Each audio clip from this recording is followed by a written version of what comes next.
Halo, Assalamualaikum warahmatullahi wabarakatuh. Kembali lagi bersama aku, Anissa Fitri Kultimah, mahasiswi pendahuluan radioterapi dengan NIM 2404012212029. Kali ini aku akan menjelaskan mengenai materi pendahuluan radioterapi bab 5 dan bab 6. Pertama, kita akan bahas mengenai mesin perawatan untuk radioterapi berkas eksternal.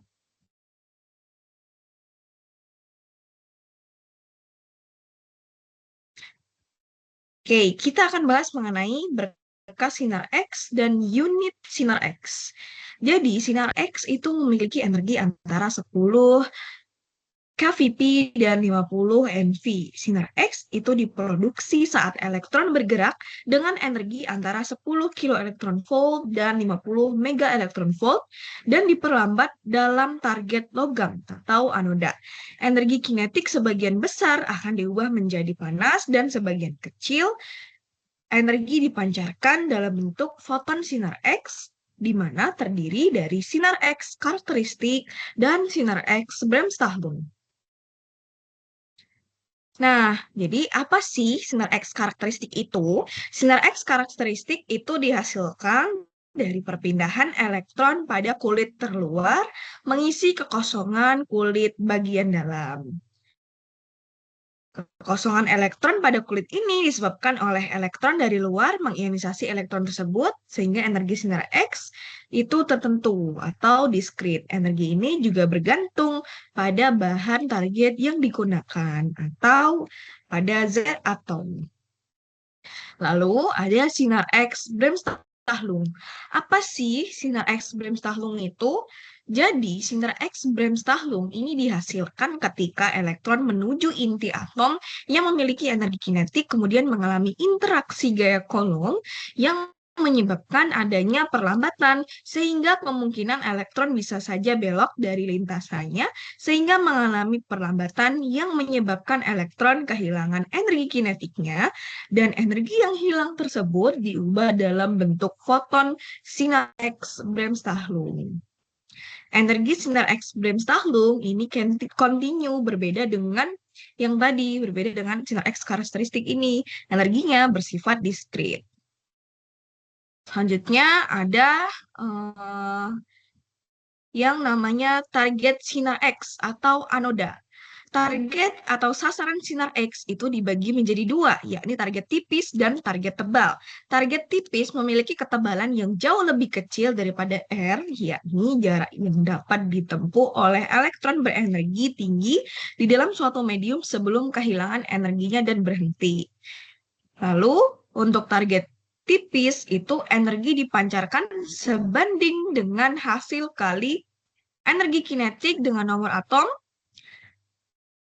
dengan spektrum foton itu I versus E adalah konstan dari 0 hingga energi kinetik elektron yang datang dan 0 untuk semua energi di atas energi kinetik. Oke. Lalu selanjutnya kita akan bahas mengenai sinar X. Ada beberapa jenis sinar X yang digunakan dalam onkologi radiasi atau radioterapi untuk pengobatan penyakit. Yang pertama ada sinar X superficial, itu adalah sinar X yang dihasilkan oleh elektron dengan energi kinetik antara 10 kiloelektronvolt dan 100 kiloelektronvolt. Lalu ada sinar X orthovoltage, itu energi elektronnya sekitar 100 kiloelektronvolt dan 500 kiloelektronvolt. Lalu yang terakhir ada sinar X megavoltage, itu sinar X yang energi kinetik elektronnya di atas 1 megaelektronvolt. Nah, lanjut kita akan bahas mengenai sinar X klinis. Spektrum khas sinar X klinis itu terdiri dari spektrum garis yang merupakan karakteristik bahan target dan ditumpangkan pada spektrum Bremsstrahlung kontinu. Kita bisa lihat di sini, ini adalah grafik hubungan antara energi foton dalam kiloelektronvolt dan intensitas relatif.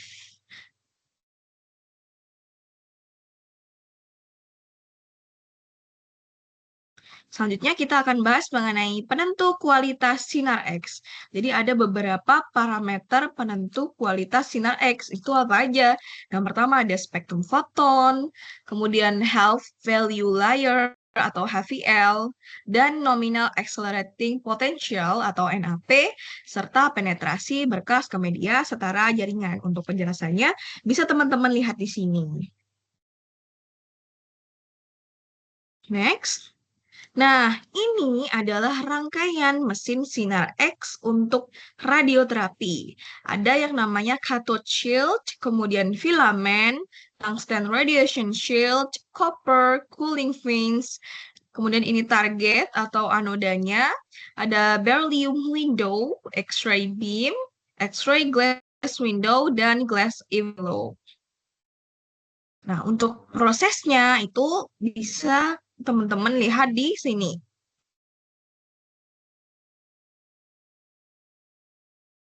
Selanjutnya, kita akan bahas mengenai berkas sinar gamma. Dasar-dasar sinar gamma yang pertama, radioisotop yang sesuai untuk terapi eksternal, seperti sinar gamma dengan energi tinggi, aktivitas spesifik yang tinggi, waktu paruhnya relatif panjang, serta konstanta laju kerma udara spesifik yang besar. Lalu ada beberapa sumber pemancar sinar gamma. Yang pertama ada kobalt 60, ini paling sering digunakan untuk teleterapi. Kemudian ada CS137 dan EU152. Jadi, apa sih mesin teleterapi itu? Mesin teleterapi adalah mesin atau modalitas yang digunakan untuk treatment radioterapi dengan berkas eksternal dengan komponen utama sumber radioaktif dan housing. Nah, sumber-sumber teleterapi itu ada radionuklida, itu dipakai untuk teleterapi yang harus dikurung di dalam silinder baja dengan dimensinya itu sekitar 1 sampai 2 cm, tingginya 2,5 cm, dan aktivitas sumber yang umum itu sekitar 5.000 sampai 10.000 CI atau 185 sampai 370 TBQ yang memberikan tingkat dosis pada jarak 80 cm sekitar 100 sampai 200 Cg per menit. Nah, CO60 atau kobalt 60 itu akan meluruh dengan waktu paruh 5,26 tahun menjadi Ni60. Nah, CO60 ini nantinya akan memancarkan dua sinar gamma dengan energi 117 dan 133 mega elektron volt serta elektron dengan maksimal 320 kilo elektron volt. Nah, ini adalah mesin teleterapinya. Bisa kita lihat di sini. Lalu ada yang namanya source housing. Source housing ini adalah wadah untuk sumber teleterapi. Lalu di bagian-bagian source housing itu ada source head yang dilengkapi oleh komponen mekanis atau sliding drawer dan sliding putar. Lalu pada posisi beam off, pesawat teleterapi akan dilengkapi lampu untuk membantu mengatur lapangan penyinaran dan pemasangan blok. Ketika beam off, radiasi juga bisa bocor, namun sangat kecil, hanya 1 mR per hour atau 0,01 milisievert per jam, dengan maksimal 2 mR per hour atau 0,02 milisievert per jam. Nah, untuk pemberian dosis dengan mesin teleterapi sendiri, itu ada yang namanya waktu atau treatment time. Treatment time ini menggunakan dua timer, yaitu timer primer dan sekunder. Sekunder ini untuk cadangan apabila timer primernya error. Kemudian pemberian treatment time ini akan mempertimbangkan waktu perjalanan sumber dari beam off sampai beam on. Lalu kita bahas mengenai kolimator dan penumbra. Kolimator adalah bidang radiasi berbentuk persegi dan persegi panjang yang biasanya berdimensi antara 5 kali 5 hingga 35 kali 35 cm kuadrat pada jarak 80 cm dari sumber. Kalau penumbra itu berkas di luar lapangan kolimasi yang tidak sengaja terbentuk karena sumber radiasi yang terlalu besar dan jarak sumber dengan objek terlalu dekat. Selanjutnya kita akan bahas mengenai akselerator partikel. Jadi, apa sih akselerator partikel itu? Definisinya adalah mesin yang digunakan untuk mempercepat partikel bermuatan seperti proton, elektron, atau ion hingga mencapai kecepatan yang sangat tinggi menggunakan medan listrik dan magnet yang kemudian diarahkan untuk bertabrakan dengan partikel atau dengan target tertentu. Lalu kondisi dasarnya partikel itu akan dipercepat harus diberi muatan dan medan listrik harus disediakan ke arah akselerasi partikel.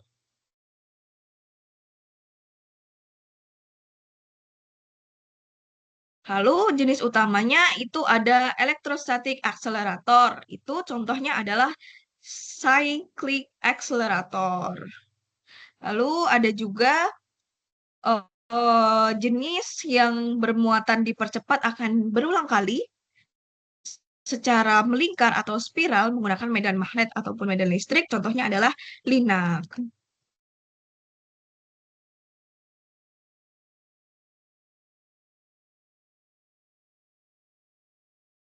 Oke, selanjutnya kita akan bahas mengenai jenis cyclic accelerator. Ini ada betatron, itu spesifikasinya terdiri dari magnet yang dialiri arus bolak-balik, frekuensi antara 50 dan 200 Hz, dan elektron dibuat bersirkulasi dalam ruang vakum toroidal di celah antara dua kutub magnet.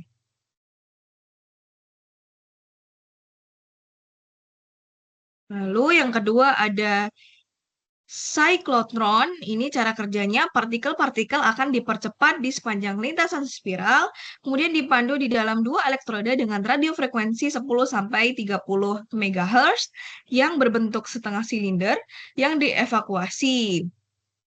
Ini disebut sebagai disk karena bentuknya yang berbentuk D oleh medan magnet seragam sebesar 1 Tesla yang dihasilkan di antara potongan-potongan kutub magnet besar.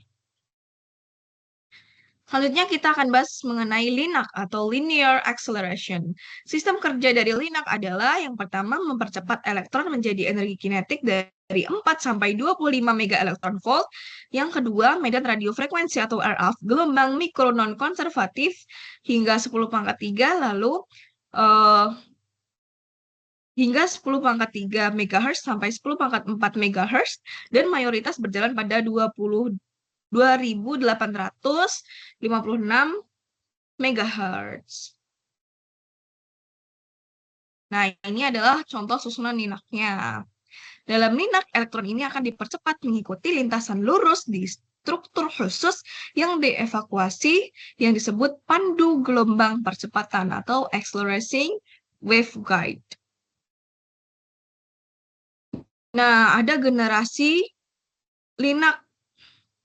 Jadi linak itu berkembang ya teman-teman, nggak langsung jadi suatu teknologi yang bagus, tapi dia berkembang. Yang pertama itu ada linak dengan foton energi rendah, sekitar 4-8 megavolt, kemudian berkembang lagi menjadi foton energi sedang, energinya sekitar 10-15 megavolt, lalu ada foton energi tinggi dan elektron itu dengan energi fotonnya sekitar 18 sampai 25 megavolt.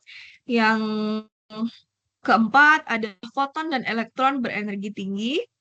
Lalu yang terakhir ada foton dan elektron berenergi tinggi, di mana dia dinamis penuh dengan berkas termodulasi intensitas yang dihasilkan dengan MLC. Nah, lalu kita akan bahas sedikit tambahan di sini mengenai pernyataan oleh AIC atau International Electronical Commission tentang keamanan linak, di mana penggunaan akselerator elektron untuk tujuan radioterapi dapat membuat pasien terpapar bahaya jika peralatan gagal memberikan dosis yang tepat atau desain peralatan tidak memenuhi standar keselamatan dan keamanan. Peralatan tersebut dapat menyebabkan bahaya bagi orang di sekitarnya jika peralatan gagal menahan radiasi secara memadai atau ada kekurangan desain dalam ruang perawatan. Oke, untuk bab 5 bagian 1 kita sudah selesai. Sekarang kita akan bahas mengenai bab 5 bagian 2.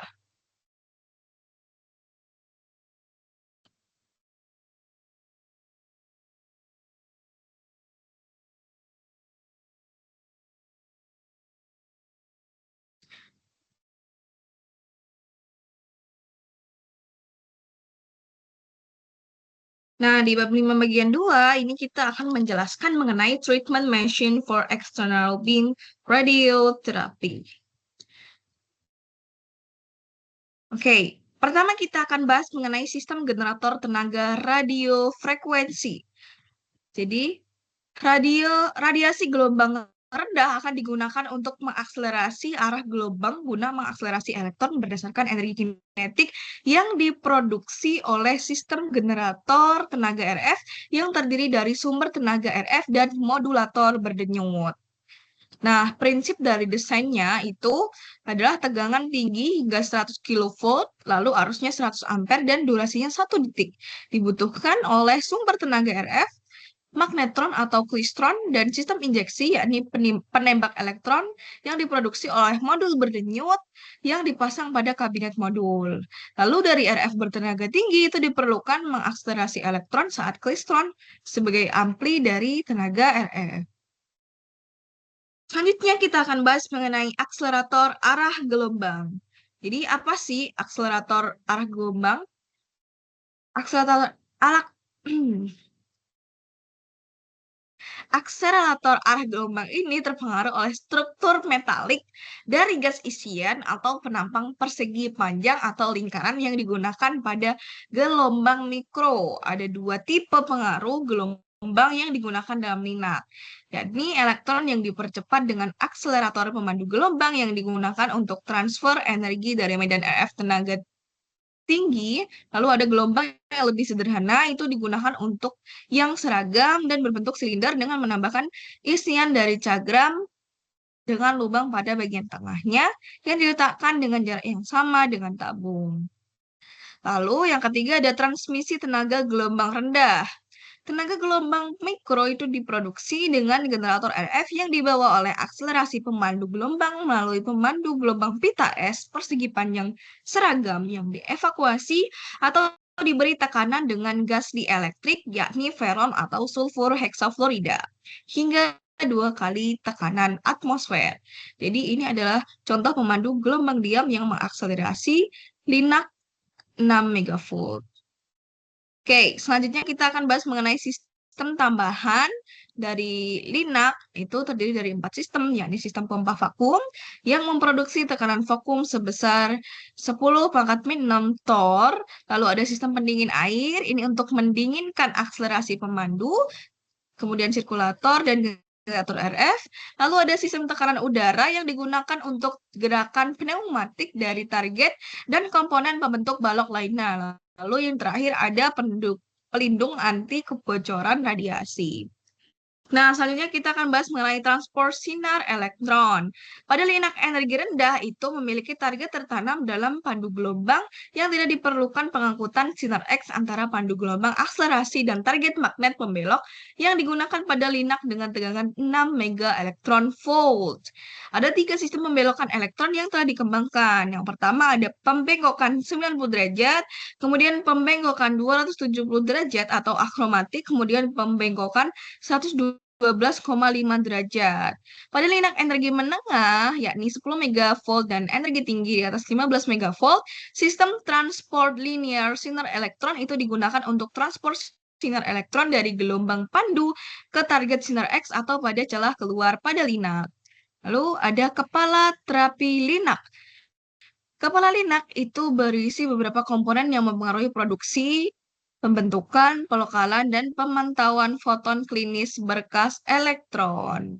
Elektron yang dikeluarkan dari penembak elektron akan dipercepat dengan pemercepat gelombang pandu untuk menuju ke energi kinetik yang diinginkan, kemudian dibawa melalui sistem transport ke dalam kepala terapi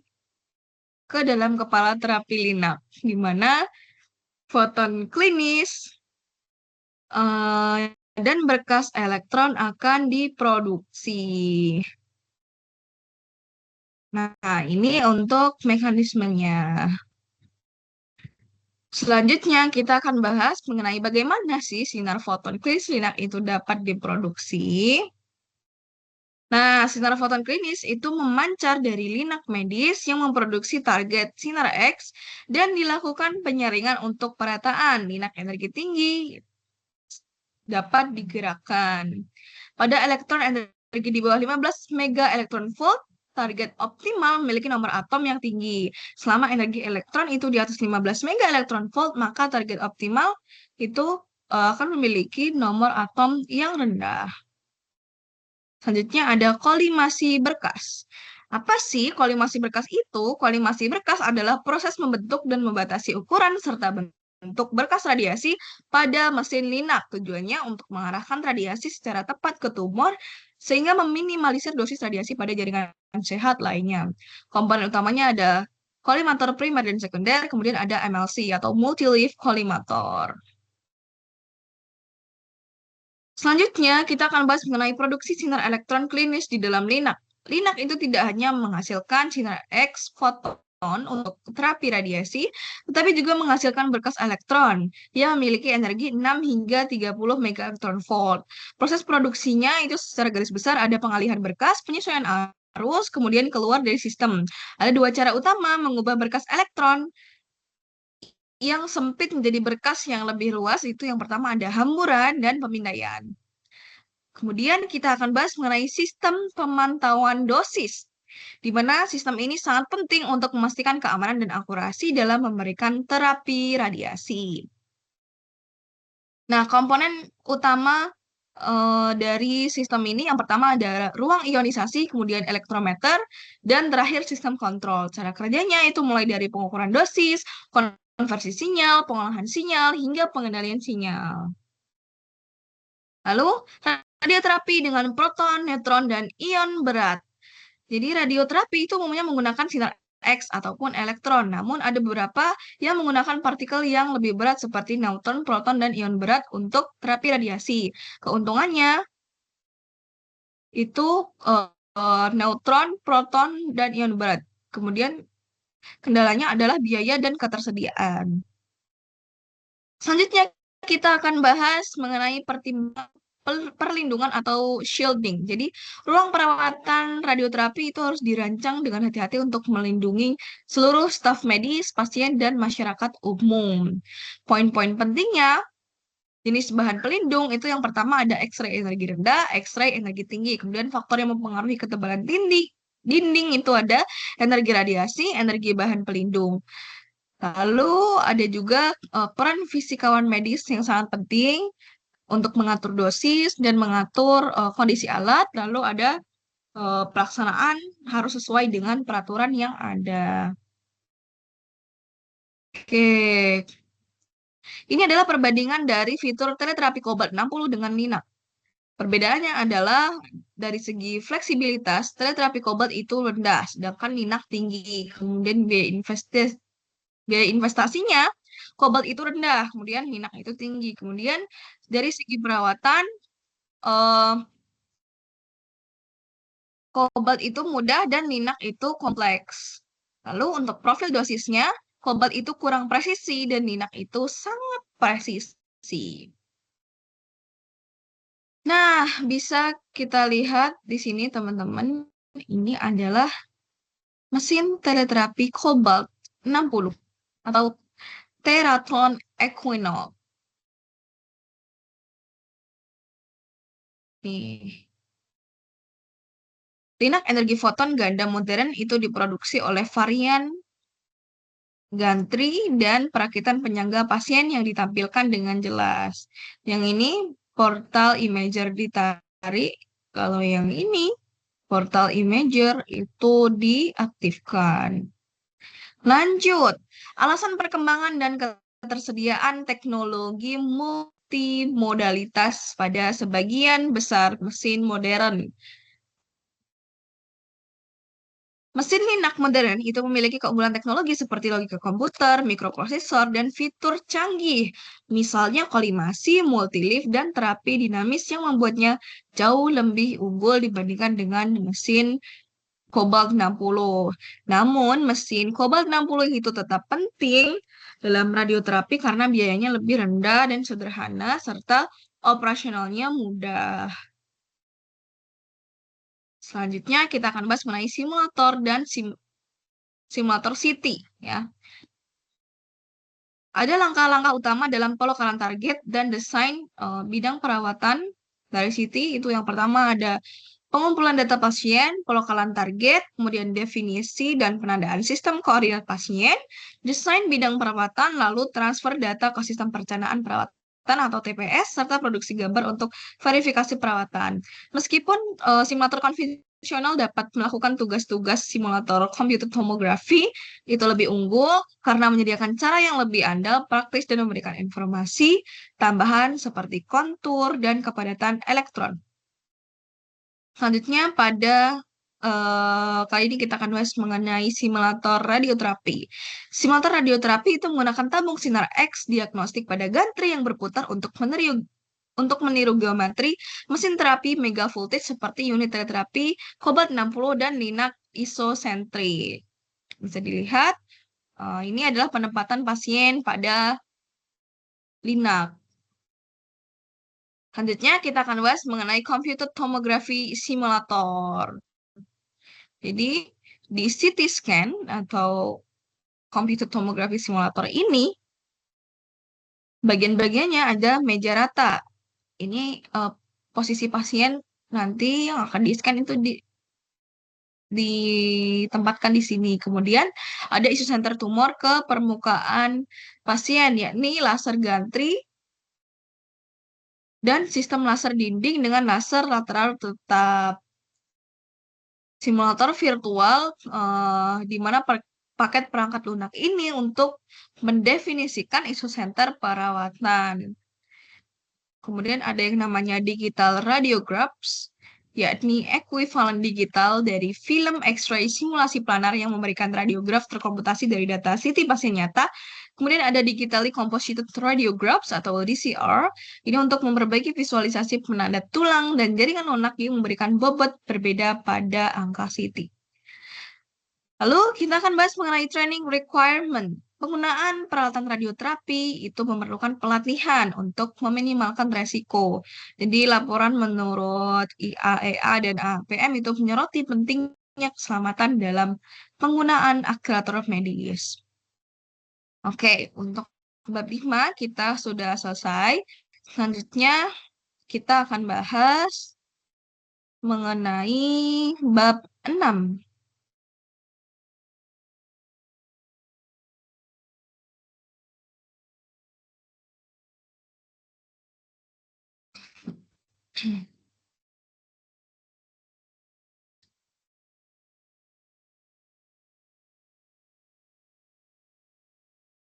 Oke, bab 6 ini ada sinar foton eksternal atau aspek fisiknya. Prosedur radioterapi itu terbagi menjadi dua kategori utama, yakni radioterapi sinar eksternal dan brachyterapi. Dalam radioterapi sinar eksternal, itu sumber radiasi berada pada jarak tertentu dari pasien dan target di dalam pasien itu disinari dengan sinar radiasi eksternal.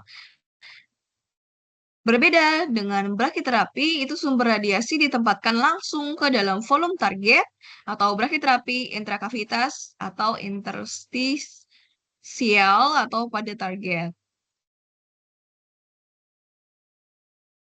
Nah, kita akan bahas mengenai besaran untuk sinar foton. Ada yang namanya fluensa foton dan laju fluensa foton. Fluensa foton itu hasil bagi jumlah foton yang memasuki bola imajiner dengan luas penampang, sedangkan laju fluensa foton itu didefinisikan sebagai fluensa foton per satuan waktu. Selanjutnya ada yang namanya fluktuasi energi dan laju fluktuasi energi. Fluktuasi energi itu menggambarkan aliran energi dalam sinar foton yang didefinisikan sebagai jumlah energi yang melintasi suatu area, C, dE per dA. Untuk tingkat fluktuatif energi itu didefinisikan sebagai flux per energi satuan waktu atau psi sama dengan dpsi per dt. Satuannya ini. Oke, lanjut. Kita akan bahas mengenai kerma di udara. Untuk berkas foton monoenergetik di udara, kerma pada suatu titik tertentu itu sebanding dengan fluksi energi atau fluensa foton. Untuk rumusnya bisa dilihat di sini. Kerma itu terdiri dari dua komponen, yakni kerma tumbukan dan kerma radiatif. Untuk foton monoenergi di udara, kerma tumbukan sebanding dengan fluksi energi dan F. Next. Nah, kita akan bahas mengenai paparan di udara. Tabrakan udara kerma di udara akan berhubungan dengan paparan di udara melalui hubungan ini,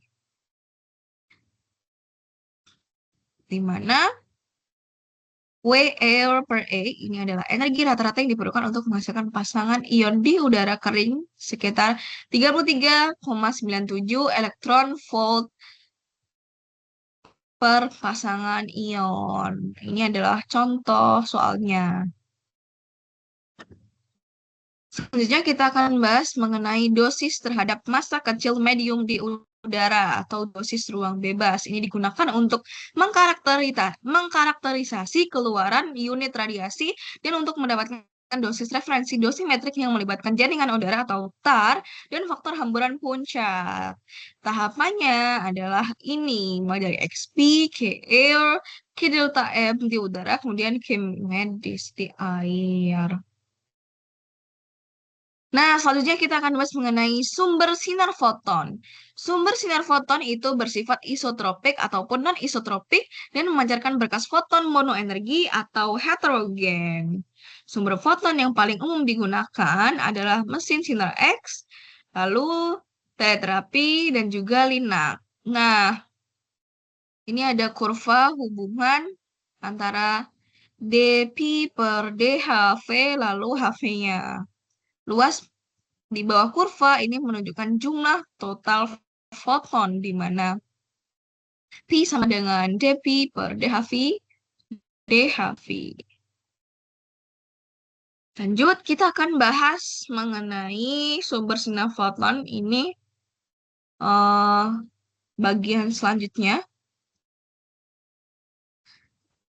Sinar foton monoenergik yang sempit itu akan memiliki yang namanya lapisan nilai setengah atau HVL pertama dan kedua yang identik. Di sisi lain, pada sinar foton heterogen yang sempit, HVL kedua akan lebih besar atau lebih kecil daripada HVL pertama. Nah, lalu kita akan bahas mengenai inverse square law atau hukum kuadrat terbalik.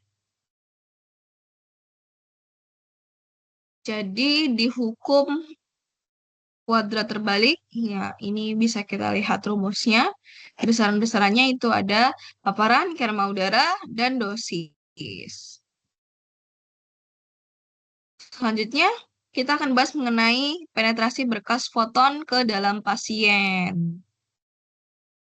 Berkas foton yang merambat melalui udara atau ruang hampa itu diatur oleh hukum kuadrat terbalik, di mana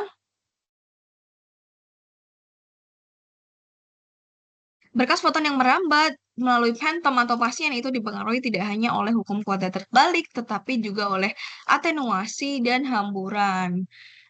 Ketiga efek ini membuat deposisi dosis dalam phantom atau pasien menjadi proses yang cukup rumit. Untuk hasil yang sukses dalam perawatan radiasi pasien, sangat penting bahwa distribusi dosis volume target dan jaringan sekitar itu harus tepat dan akurat. Fungsi dosimetri itu biasanya diukur dengan detektor radiasi yang sesuai dalam phantom yang setara dengan jaringan. Dosis atau laju dosis itu ditentukan untuk atau dalam phantom air untuk serangkaian kondisi referensi tertentu seperti kedalaman phantom dan ukuran bidang A. Distribusi dosis tipikal untuk berkas foton eksternal mengikuti pola umum yang diketahui. Yang pertama, berkas memasuki pasien pada permukaan di mana ia memberikan dosis pada permukaan tertentu atau DS. Kemudian di bawah permukaan dosis pertama-tama naik dengan cepat mencapai nilai maksimum pada kedalaman Zmax dan kemudian menurun secara eksponensial ya, hampir secara eksponensial sampai mencapai nilai dx pada titik keluar pasien.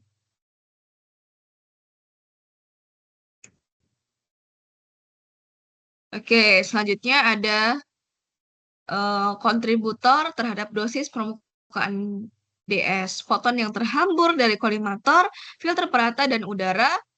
Kemudian foton yang terhambur balik dari pasien. Lalu elektron berenergi tinggi yang dihasilkan oleh interaksi foton di udara dan struktur pelindung apapun di sekitar pasien. Ada nilai tipikal dari dosis per permukaan, yakni 100% untuk sinar superficial dan auto voltage, 30% untuk sinar gamma cobalt 60, 15% untuk berkas sinar X 6 megavolt, dan 10% untuk berkas sinar X 18 megavolt. Nah, ini adalah grafik yang tadi mengenai dx dan dmax. Oke, kita akan bahas mengenai depth of dose maximum. Kedalaman dosis maksimum itu bergantung pada energi berkas foton dan ukuran lapangan. Untuk ukuran lapangan itu Zmax akan semakin meningkat seiring dengan meningkatnya energi berkas foton. Ukuran lapangannya itu sekitar 5 kali 5 cm kuadrat dengan nilai nominal Zmax adalah ini ya. Bergantung. Lanjut. Nah, ini adalah perbedaan dari side of square field, hubungan antara side of square field dengan depth of dose maximum dengan perbedaan energi 6, 10, 18 megavolt. Selanjutnya ada exit dose atau dosis keluar, yakni dosis yang diberikan kepada pasien pada titik keluar berkas. Oke, ini udah kita bahas. Selanjutnya kita akan bahas mengenai radiation beam field size. Balok yang digunakan untuk radioterapi itu memiliki bentuk dan ukuran tertentu. Yang pertama itu ada persegi dan persegi panjang, kemudian melingkar dan tidak beraturan. Lalu untuk kolimator vector, jadi kerma udara itu mengandung kontribusi dua komponen, yakni primer dan pencar. Untuk primernya itu sinar datang langsung dari sumber dan tidak bergantung pada ukuran bidang. Untuk yang pencar itu bergantung pada ukuran bidang. Semakin besar bidang, maka semakin besar permukaan kolimator yang tersedia untuk hamburan. Oke.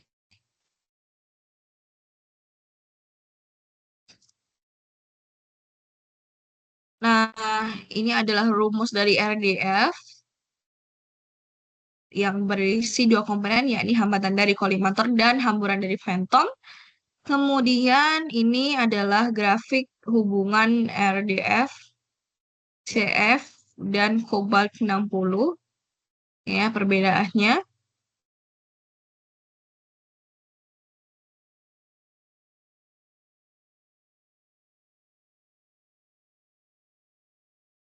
Oke, lalu kita akan bahas mengenai central axis depth dose in water atau source to surface distance setup. Jadi distribusi axis dose di dalam pasien atau phantom itu biasanya dinormalisasi ke Dmax hingga 100%. Yang disebut sebagai distribusi PDD. Ini adalah rumusnya. PDD itu bergantung pada 4 parameter, yakni kedalaman phantom, ukuran bidang, energi berkas foton, dan SSD. Nah, ini untuk perhitungan PDD di komponen utama.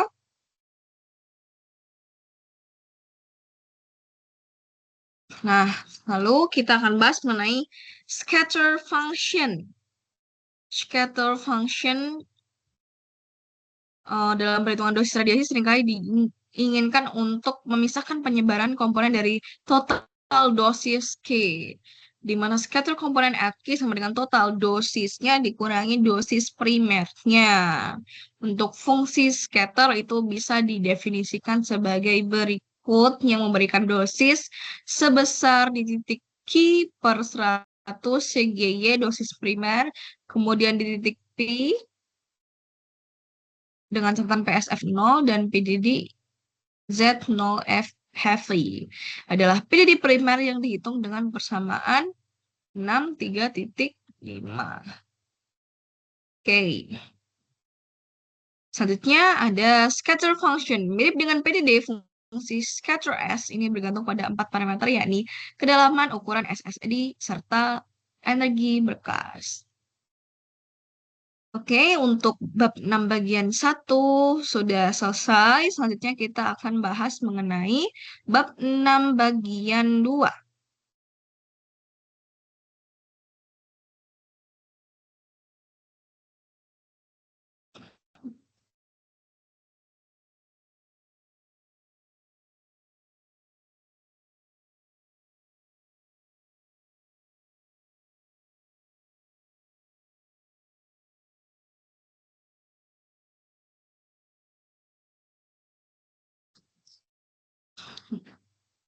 sinar foton eksternal dengan aspek fisiknya.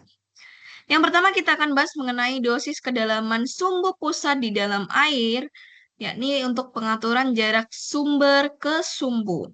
Pada pengobatan tumor tertentu di dalam tubuh pasien, pengaturan isosentrik atau SAD itu dipilih karena lebih praktis dibandingkan dengan pengaturan SSD yang konstan. Sebagian besar unit megavoltage itu dipasang secara isosentrik dengan SAD 80 cm atau lebih umum itu 100 cm untuk memungkinkan opsi perawatan yang fleksibel. Lalu untuk pengaturan SSD itu mengandalkan distribusi PDD, yakni percentage depth dose, kemudian pengatur juga bergantung pada TAR atau tissue area ratio dan TPR, tissue phantom ratio untuk perhitungan dosimetrik. Jadi secara umum pengaturan SSD ini lebih kompleks. Oke, selanjutnya kita akan bahas mengenai TAR atau tissue air ratio. Rumusnya adalah ini, di mana awalnya ini diperkenalkan oleh Jones untuk menyederhanakan perhitungan dosis di dalam radioterapi rotasi, namun penggunaannya kemudian diperluas untuk iradiasi isosentrik dengan beberapa bidang stasioner. TAR itu paling andal diukur menggunakan ruang ionisasi, namun pengukurannya jauh lebih rumit dibandingkan dengan PDD. Oke, ini adalah hubungan dari TAR dan PDD. Selanjutnya ada scatter ratio atau scatter air ratio. Ini parameter dalam radioterapi yang mengukur kontribusi hamburan radiasi di udara pada dosis total di titik tertentu. Rumus SAR itu TAR dari Z aki heavy dikurangi TAR dalam Z 0 dan heavy. Nah, ini adalah rumus hubungan antara SAR dan antara SAR dan S. Di mana S sama dengan 100 SAR. Lanjut, kita bahas mengenai tissue phantom ratio dan tissue maximum ratio. Konsep TAR itu bekerja dengan baik dalam pengaturan isosentris untuk energi foton, namun pada sinar X megavoltage yang dihasilkan oleh linak berenergi tinggi, konsep ini tidak dapat diterapkan dengan baik karena kesulitan dalam mengukur dosis terhadap massa kecil air di udara. Pada energi tersebut, di mana ukuran tutup permukaan untuk ruang ionisasi menjadi terlalu besar untuk mengatasi masalah ini, diperkenalkanlah konsep rasio jaringan fantasi untuk digunakan dalam pengaturan isosentris megavoltage. TPR itu khusus ditentukan untuk kedalaman referensi REF yang sama dengan kedalaman dosis maksimum ZREF dan disebut dengan rasio maksimum jaringan. Di mana TMR sama dengan deki per deki max dan deki aksen per deki max aksen. Dan ini adalah rumus hubungan antara TMR dan PDD. Selanjutnya kita akan bahas mengenai scatter maximum ratio. Seperti halnya pemisahan TAR dibagi menjadi komponen utama dan komponen hamburan, TMR juga dipisahkan menjadi komponen utama dan komponen hamburan yang disebut sebagai rasio maksimum hamburan atau SMR yang didefinisikan sebagai berikut. Di mana SMR adalah TMR SF aki heavy per SF no heavy dikurangi TMR set no heavy.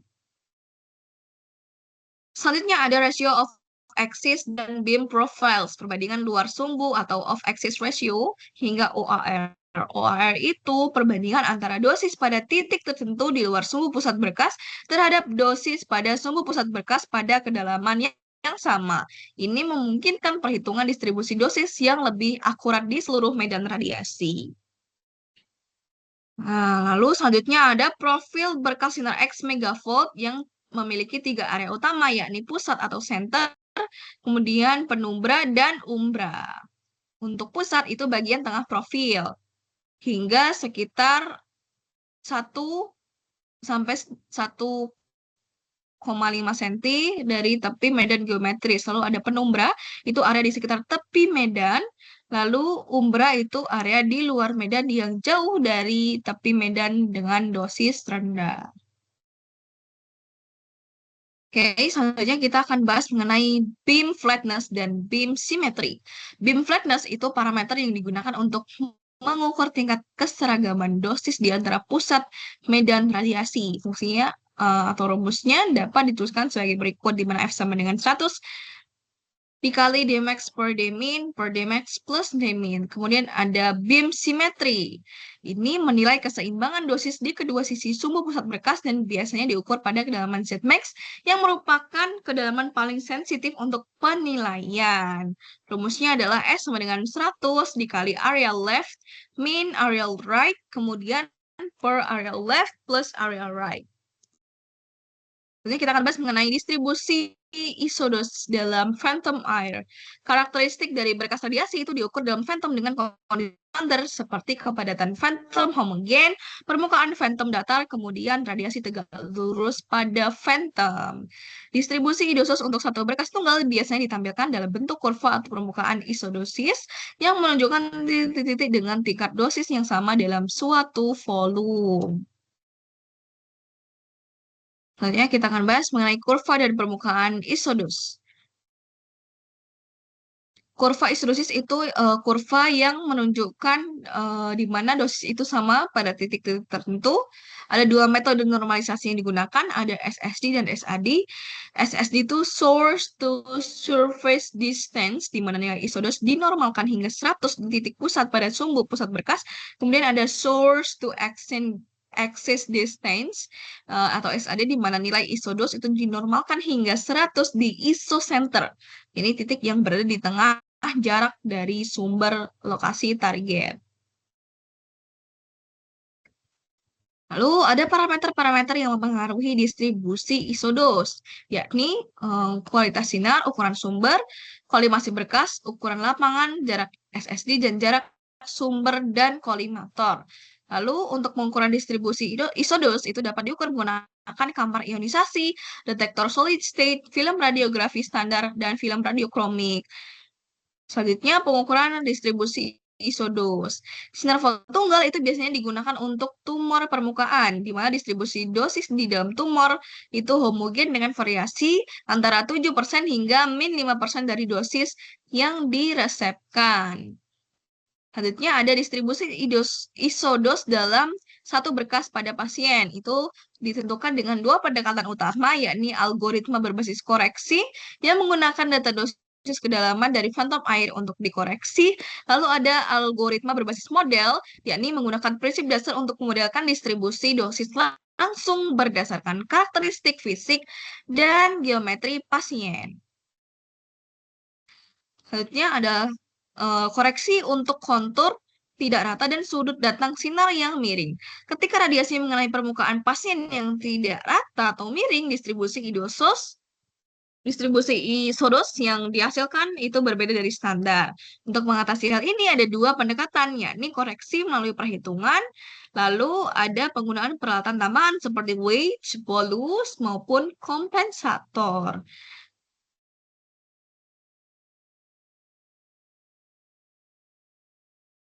Tiga metode koreksi umum untuk sudut miring hingga 45 derajat pada sinar X mega voltage dan 30 derajat sinar X ortho voltage meliputi metode SSD efektif, metode TAR atau TMR, kemudian ada metode pergeseran isodos.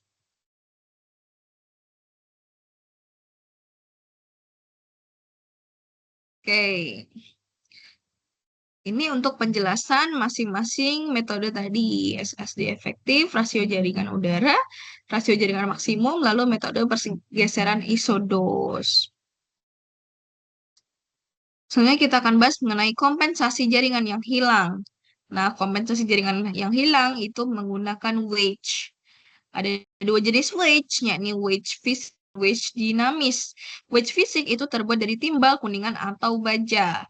Ya, di mana ketika dia ditempatkan di tempat atau sinar radiasi, dia akan menyebabkan penurunan intensitas bertahap melintasi berkas dan kemiringan kurva pada kondisi sinar tegak lurus. Kemudian untuk wedge dinamis itu memberikan efek wedge pada kurva isodosis melalui gerakan menutup blok kolimator selama iradiasi. Kemudian kita akan bahas mengenai bolus. Bolus adalah bahan mirip jaringan yang ditempatkan langsung pada permukaan kulit untuk meratakan kontur pasien yang tidak rata sehingga memberikan permukaan datar untuk sinar yang normal. Ada yang namanya juga kompensator. Kompensator ini digunakan untuk menghasilkan efek yang mirip dengan bolus, namun tetap menjaga perlindungan kulit dari radiasi foton megavolt berbentuk seperti bolus dengan tebal sekitar 15-20 cm untuk menjaga kulit dari radiasi. Selanjutnya ada koreksi untuk inhomogenitas jaringan. Distribusi dosis standar pada grafik isodosis dan tabel dosis kedalaman umumnya dibuat menggunakan phantom air dengan kepadatan seragam. Namun ketika berkas radiasi diterapkan pada pasien, radiasi tersebut akan melatih jaringan dengan kepadatan dan nomor atom yang berbeda. Pengaruh inhomogenitas terhadap distribusi dosis radiasi bergantung oleh beberapa faktor, yakni jumlah kepadatan nomor atom, inhomogenitas, serta kualitas berkas foton. Pengaruh diberikan menjadi dua, yakni peningkatan atau penurunan atenuasi berkas primer yang mempengaruhi distribusi radiasi hamburan, lalu peningkatan atau penurunan fluks elektron sekunder. Ada 3 wilayah yang diperhitungkan dalam konteks inhomogenitas. Yang pertama ada wilayah 1, ini di depan inhomogenitas. Ada wilayah 2, ini di dalam inhomogenitas. Lalu wilayah 3 itu di luar inhomogenitas. Selanjutnya ada 4 metode empiris untuk memperkirakan dosis di phantom air. Yang pertama ada metode TAR, tissue air ratio, metode TAR hukum pangkat, metode TAR ekivalen, dan metode pergeseran isodosis. Untuk paru-paru sehat, densitas sekitar 0,3 gram per cm kubik. Untuk dosis di jaringan lunak itu meningkat, sedangkan pada tulang itu sekitar 1,6 gram per cm kubik. Dosis akan menurun dibandingkan dengan pengukuran di phantom homogen. Oke, selanjutnya selanjutnya kita bahas mengenai algoritma berbasis model untuk perhitungan beberapa dosis. Jadi ada 3 macam algoritma. Yang pertama ada perhitungan analitik sederhana, metode konvolusi superposisi, lalu ada metode Monte Carlo yang mengatur interaksi foton dan elektron dengan pasien menggunakan distribusi probability atau probabilitas. Untuk konvolusi dan superposisi itu memisahkan interaksi foton primer dari yang tersebar dan partikel bermuatan, menghitung deposisi dosis tidak langsung akibat interaksi foton. Untuk perhitungan analitik sederhana itu menghitung hamburan foton orde pertama dan menambahkannya pada dosis primer. Lalu kita akan bahas mengenai integrasi segmen Clarkson. Ini digunakan untuk menentukan distribusi dosis dalam medan yang tidak teratur. Biasanya diubah menjadi sektor-sektor lingkaran yang berasal dari titik asal berkas di phantom atau pasien.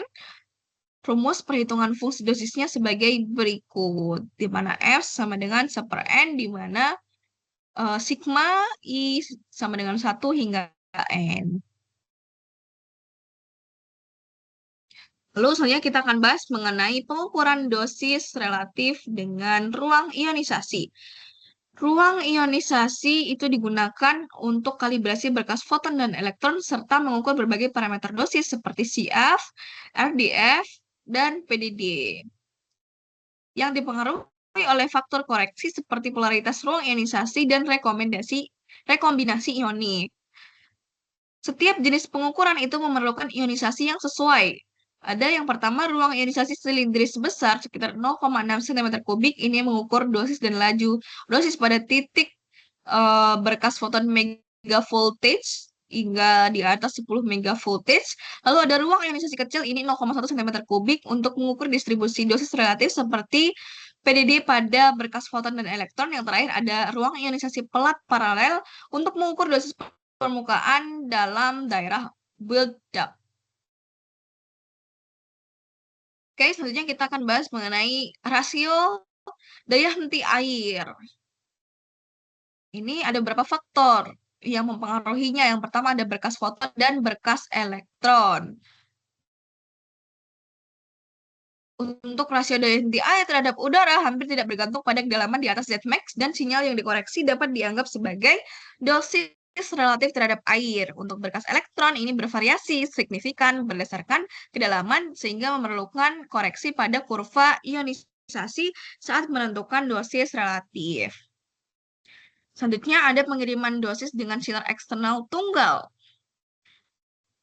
Output untuk mesin sinar X dan unit isotop biasanya diberikan dalam centigrade per menit pada Zmax dalam Phantom, sedangkan output untuk Linux itu diberikan dalam centigrade per monitor unit atau CG per MU pada Zmax dalam Phantom.